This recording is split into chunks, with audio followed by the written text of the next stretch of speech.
नमस्कार, capital TV देख रहे हैं आप। मैं हूं आपके साथ पूजा। भारत पाकिस्तान तनाव के बीच में लगातार दिल्ली में हाई लेवल्स मीटिंग्स का दौर जारी है। इसी बीच राजनाथ सिंह ने बड़ा ऐलान करते हुए बताया है कि किस तरह से भारत ने पाकिस्तान के अंदर घुसकर पाकिस्तान को नुकसान पहुंचाया है।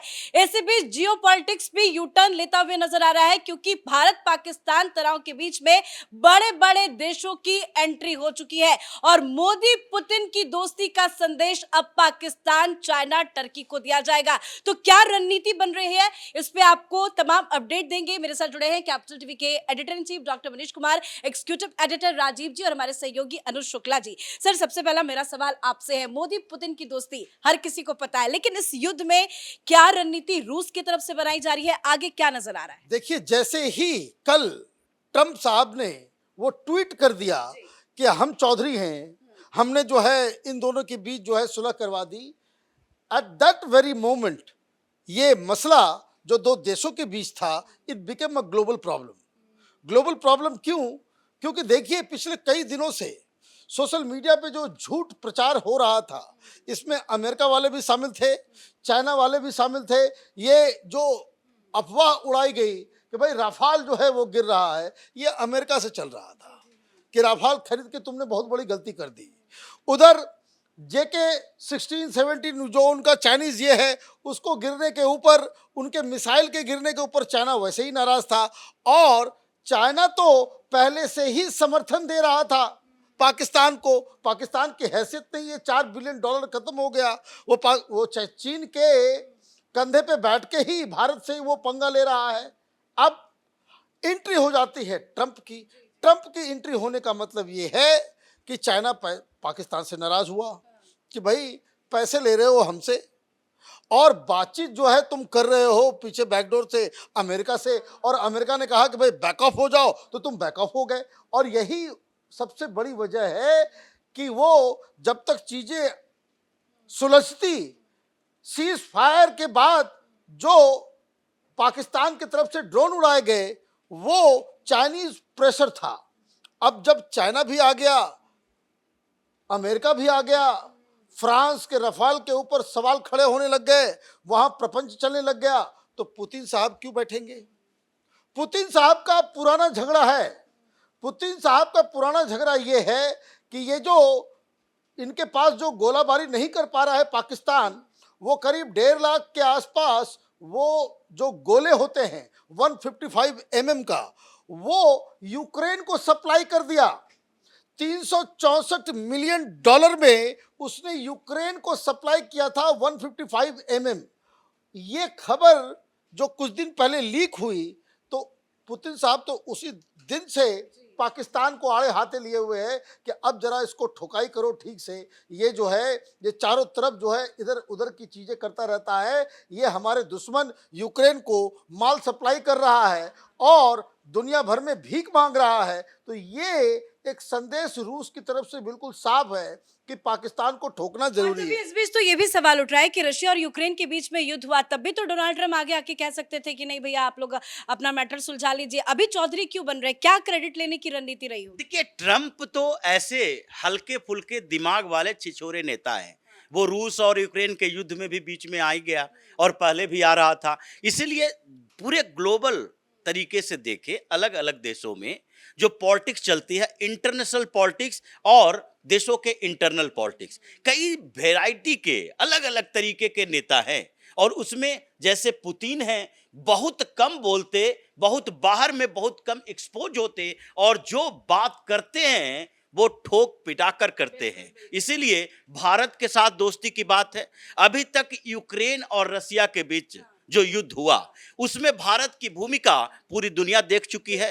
पूरे के पूरा यूरोप इस बात के लिए तैयार और भारत पर दबाव दे रहा था कि नहीं, किसी भी तरह से क्रूड ऑयल वहां से न खरीदो, गैस न खरीदो, और रूस को पूरा प्रतिबंधित एरिया घोषित कर दो, कोई भी दुनिया में उससे व्यापार करे ही नहीं, ताकि इकोनॉमिक प्रेशर डाला जा सके। और जबकि पूरा यूरोप और अमेरिका यूक्रेन को हथियार भी सप्लाई कर रहा है, पैसे भी दे रहा है। और वैसी परिस्थिति में हमने केवल मोरल सपोर्ट नहीं किया रूस को, बल्कि आर्थिक सपोर्ट किया, यही सबसे बड़ी जीत थी। और ये दोनों की दोस्ती बढ़ी, और ऐसे समय जबकि भारत और पाकिस्तान में युद्ध जारी है, ये नहीं कहा जा सकता ये सीज फायर हो गया, युद्ध खत्म हो गया। एयरफोर्स ने जो कहा, राजनाथ सिंह ने कहा, और पीएम मोदी की मीटिंग में जो बात हुई कि ये पाकिस्तान ऐसे सुधरने वाला नहीं है, थोड़ा सा और इंतजार करो, बीच बीच का गैप जरूरी है और उसी गैप में ठोकना है। तो पीएम मोदी को पुतिन ने सीधे तौर पर कहा, किसी भी तरह से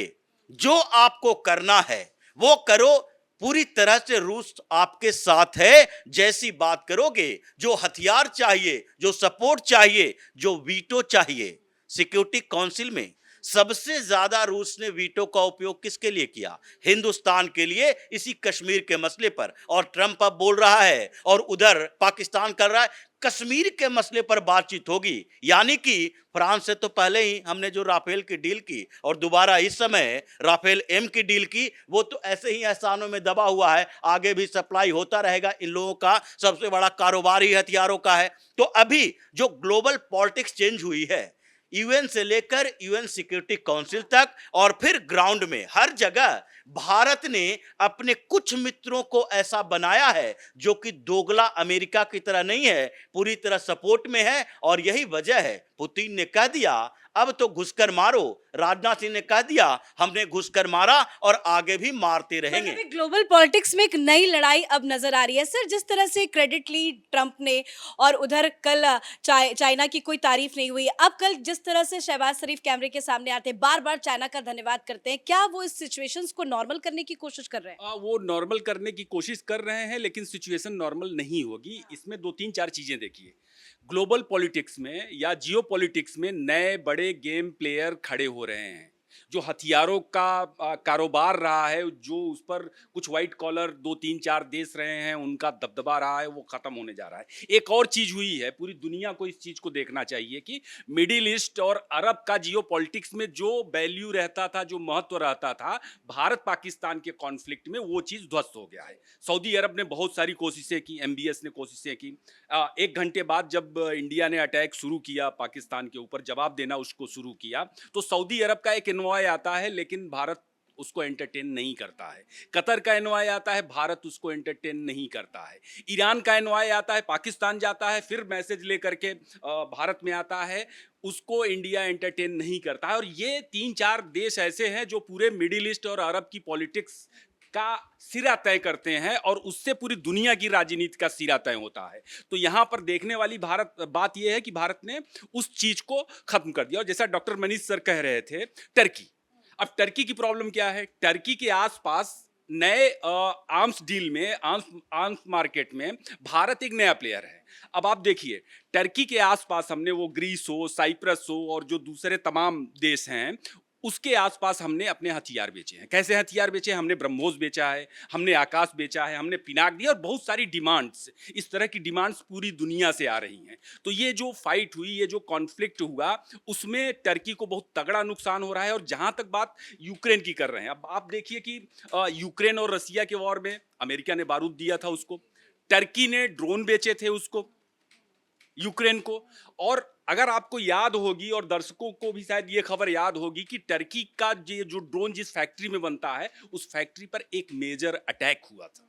और यही वजह है कि भारत और रूस चीन के चाहने के बावजूद टर्की को ब्रिक्स में घुसने नहीं देते हैं। तो कुल मिलाकर के ये जो कॉन्फ्लिक्ट है, इस कॉन्फ्लिक्ट की वजह से पूरी दुनिया का जियो पॉलिटिक्स बदल रहा है, और भारत एक बड़े गेम प्लेयर के तौर पर खड़ा हो रहा है।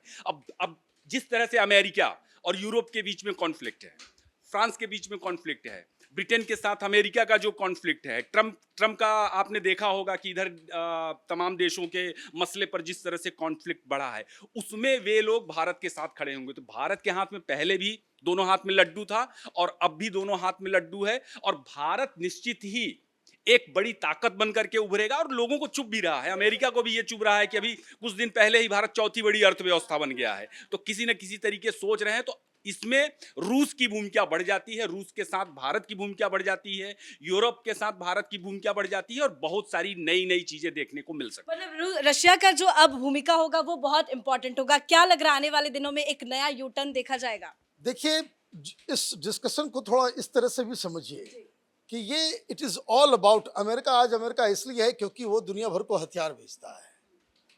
इस पूरी चीज में जो आप देखिए कि अचानक से ऐसा क्या हुआ कि आज राजनाथ सिंह जो है वो ब्रह्मोस टेस्टिंग फैसिलिटी को इनॉग्रेट कर रहे हैं। इस पूरे युद्ध में ब्रह्मोस वो दुनिया का सबसे खतरनाक मिसाइल, सबसे खतरनाक हथियार बन करके उभरा है। पाकिस्तान के पास जो एयर डिफेंस सिस्टम है वो अमेरिका का भी है, उसमें चाइना का भी है, दोनों मिक्स्ड है। आपने क्या किया, ये जो बार बार ये राजनाथ सिंह ट्रंप को बता रहे हैं, शी जिनपिंग को बता रहे हैं कि हम यहां से घुस के मारे रावलपिंडी। ये बयान को आप इस तरीके से समझिए कि हम रावलपिंडी तक घुस गए और तुमको हवा तक नहीं लगी। हमने तुम्हारे 11 एयर बेसिस को मारे जहां पे एयर डिफेंस सिस्टम लगा हुआ था, हमने तुम्हारे एयर डिफेंस सिस्टम को भी तोड़ डाला। तो आप ये समझिए पूरी दुनिया में जो अभी तक अमेरिकन मिसाइल्स खरीद रहे हैं, चाइनीज सामान खरीद रहे हैं, उनके सामने तो ये सबसे बढ़िया। और ये कौन है? दूसरा उदाहरण सर, यूक्रेन के बाद जस्ट इंडिया ने दिखा दिया। यूक्रेन में पूरा अमेरिका, पूरा यूरोप ने हथियार बेचा, रूस ने वहां ठोका, और यहां पर भी दिखा दिया। तो भारत और रूस की जस्ट 2.5 साल के अंदर। अच्छा, सबसे बड़ी चीज, और ये जो ब्रह्मोस है ये रसिया और इंडिया का जॉइंट वेंचर है। उन्होंने एक बात ये भी कही कि ब्रह्मोस की ताकत भी पूरी दुनिया देख रही है। ये दुनिया को ही बताया जा रहा है कि we are just up there. ये ट्रंप, ये जो अचानक से चौधरी बन रहा है बीच में घुसने के लिए, वो इसीलिए उसके मिसाइल्स को कौन खरीदेगा? राफाल सक्सेसफुल हो जाएगा तो फ्रांस को लोग देंगे, उनके F-35 को कोई नहीं खरीदेगा। ये पूरा खेल उस लेवल पे चला गया है। और इसीलिए जो ट्रंप साहब के तरफ से जो पहल की गई है, पुतिन साहब ऐसे नहीं करें कि थोड़ा सा और दुनिया को दिखाओ कि कैसे ब्रह्मोस के जरिए पाकिस्तान को ठोका जा सकता है। और ये अमेरिकन और चाइनीज माल जो डब्बा रखा हुआ है, ये लोग, जैसे हम लोगों ने उनके हब 1 हब 2 को उड़ा दिया, वो हमारा डिफेंस सिस्टम को वो चीर नहीं सके। और ये डिफेंस सिस्टम किसका है? ये रूस का है। ये रशियन और इंडियन आकाश जो है वो इंडिया का है, S-400 जो है वो रूस का है। तो आप इस चीज को समझिए कि इस वॉर से India has demonstrated that they are leading power as far as defense production is concerned। Missile और प्लेन, एक नया खेल जो है पूरी दुनिया में शुरू हो रहा है। राजीव सर, गौर करें तो अभी तक ट्रंप के इतने सारे ट्वीट्स आ गए, अलग अलग मंत्रियों के आ रहे हैं, विदेश मंत्रालय की तरफ से वहां से आ गया, लेकिन पुतिन साहब ने अभी तक कुछ नहीं बोला है। हालांकि उनके एनएसए से अजीत डोभाल की भी बातचीत हुई है, विदेश मंत्री ने भी वहां के विदेश मंत्री से बात की, लेकिन अभी तक पुतिन साहब का चुप रहना, क्या कैमरे के पीछे, पीठ पीछे कोई नया प्लानिंग, नया गेम चल रहा है? देखिए, पुतिन बोलते नहीं करते हैं, पीएम मोदी बोलते नहीं करते हैं, और ट्रंप ये ऐसा व्यक्ति है कि जो बोलने से पहले ज्यादा, करने से पहले ज्यादा बोलने लगता है। ये उसके अपने नेचर कहा जाता है। और कई वर्ल्ड में कई ऐसे लीडर हैं, ये सिर्फ पुतिन की बात नहीं है, कई आजकल तो जेलेंस्की टाइप के भी हो गए हैं। जैसे कि जेलेंस्की यहाँ पर और वहां पर, कनाडा में जाइए वहां भी ऐसे लीडर पनप के आ गए, ऑस्ट्रेलिया में जाइए वहां भी ऐसे लीडर पनप के आ गए। तो जो इंटरनेशनल पॉलिटिक्स है उसमें भी नेशनल लीडर ही इंटरनेशनल स्तर पर जाते हैं। हिंदुस्तान में अगर राहुल गांधी प्रधानमंत्री होगा तो वो राहुल गांधी अपने तरीके से ही डील करेगा। यही स्थिति है कि पुतिन बोल नहीं रहे हैं, मतलब कुछ ना कुछ कर रहे हैं। अगर बोल देंगे तो इसका मतलब वही करना खत्म हो जाएगा। और भारत के साथ जो चल रहा है रूस का, वो इसी लेवल पर है। जैसे पूरे ग्लोबल पॉलिटिक्स चेंज हुआ है, अमेरिका सेंट्रिक दुनिया नहीं रही अब। और ये जो कोशिश किया कि यूएसएसआर के विघटन के बाद रूस को औकात दिखा दो, वो औकात नहीं दिखा पाया। रूस अभी भी ग्लोबल लीडर के तौर पर है और उसमें भारत की एक बड़ी भूमिका है। एशिया में या यूरोप में, हर जगह पर देखिए, यूरोप के साथ जो अमेरिका का कॉन्फ्लिक्ट है नाटो को लेकर भी है, और यूरोप के अंदर जो छोटे देश हैं वो बड़े देशों के साथ कॉन्फ्लिक्ट अपना इकोनॉमिक लेवल पर है। हमने इस बीच युद्ध के दौरान ब्रिटेन के साथ फ्री ट्रेड एग्रीमेंट किया, ऐसे दौर में भी, और ब्रिटेन हमारे साथ क्यों ना खड़ा हो, जर्मनी हमारे साथ क्यों ना खड़ा हो, फ्रांस हमारे साथ क्यों ना खड़ा हो, क्यों अमेरिका के आगे पीछे करता रहे। पूरा वर्ल्ड ऑर्डर चेंज हो गया है। और इस वर्ल्ड ऑर्डर में अभी 1 2 3 4 नहीं है, 1 2 3 4 एक लाइन में सीधी खड़ी है। कंपटीशन शुरू हो गया। मतलब ऊपर नीचे वर्टिकल नहीं, बल्कि एक लाइन में खड़ी है। अमेरिका भी है, रसिया भी है, तो भारत भी एक सिरे पर है, इसलिए इग्नोर नहीं किया जा सकता। और फिर वही कोल्ड वार वाली स्थिति है, भारत किसके साथ खड़ा हो, ये अमेरिका भी चाहता है, रूस भी चाहता है, और इस बीच हमने लगातार रूस को प्रेफरेंस दिया है। इसलिए इस बार तो पाकिस्तान के खिलाफ भारत और रूस की तैयारी ऐसी है कि जो दिख भी रहा है और आगे मतलब दिखाया हर बड़े देश की ये इच्छा है और वो ये दिखाने की कोशिश कर रहा है कि हम भारत के साथ हैं और भारत को भी वो अपने साथ रखना चाहता है। इन सब के बीच में चाइना को, चीन को कितना बड़ा झटका लग रहा है जो ये पॉलिटिक्स बदली है? चीन के लिए बहुत बड़ा झटका है। चीन का तो अभी खबर है कि हम इस पर बात भी कर चुके हैं 1-2 वीडियो में, कि इस कॉन्फ्लिक्ट के बाद जो उसका तमाम उसके जो ऑर्डर मिले थे उसको साउथ अफ्रीका में, अफ्रीकन कंट्रीज में, माफ करिएगा साउथ अफ्रीका नहीं, अफ्रीकन कंट्रीज में, वहां पर उन लोगों ने ऑर्डर कैंसिल कर दिए। उनके हथियारों का परफॉर्मेंस देखा, उसके बाद ऑर्डर कैंसिल कर दिया। इसके बाद अगर आप चीजें देखेंगे तो अरब में भी यही सिस्टम है। मतलब आपके हथियार जब पिट रहे हैं तो ऐसे में भला कोई क्यों आपसे हथियार खरीदना चाहेगा। तो चीन जो चौधरी बन रहा था और उसकी चौधराहट तो खैर खत्म हो गई, और अमेरिका है, तो अमेरिका को भारत ने कभी भी गंभीरता से नहीं लिया है। अमेरिका दुनिया का इकलौता ऐसा देश है जिसको भारत कभी भी भरोसा भारत नहीं करता है। अगर ट्रंप को लग रहा है कि नहीं भारत उनके पीछे पीछे चल रहा है, तो ये उनकी गलत, अब यहाँ समझने वाली बात होगी ना, क्योंकि इतनी चर्चा हर जगह हो रही है कि क्रेडिट ट्रंप ले रहे हैं, लेकिन भारत ने कभी उसका जिक्र ही नहीं। गलत फहमी है। अमेरिका इकलौता ऐसा देश है, कभी भी भारत ने अमेरिका की ताकत पर कि अमेरिका हमारे साथ खड़ा रहेगा कोई फैसला नहीं किया है। दूसरा, ट्रंप की जो एक बौखलाहट है, आपने देखा होगा कि पिछले दिनों भारत ने जर्मनी के साथ कई सारे समझौते किए हैं, ब्रिटेन के साथ अभी हमारा समझौता हुआ है, फ्रांस के साथ हमारा समझौता हुआ है, इवन ताइवान के साथ हमारा समझौता हुआ है। हम फिलीपींस और वियतनाम जो इधर कॉन्फ्लिक्ट है वहाँ के देशों के साथ हमारी पार्टनरशिप है, हम उनको हथियार बेचते हैं, उनके साथ ट्रेड करते हैं। तो ट्रंप किसी गलत फहमी में है। भारत को उनकी जरूरत नहीं है, अलबत्ता उनको भारत की जरूरत है, यूरोप को भारत की जरूरत है। इसलिए लोग भारत के साथ खड़े हो रहे हैं, क्योंकि भारत दुनिया का बड़ा देश है। भारत में मैन पावर निकलती है, जिसकी वजह से तमाम दुनिया में कंपनियां चल रही हैं। लोग प्रिफर करते हैं भारतीय कामगारों। तो दुनिया को भारत की जरूरत है।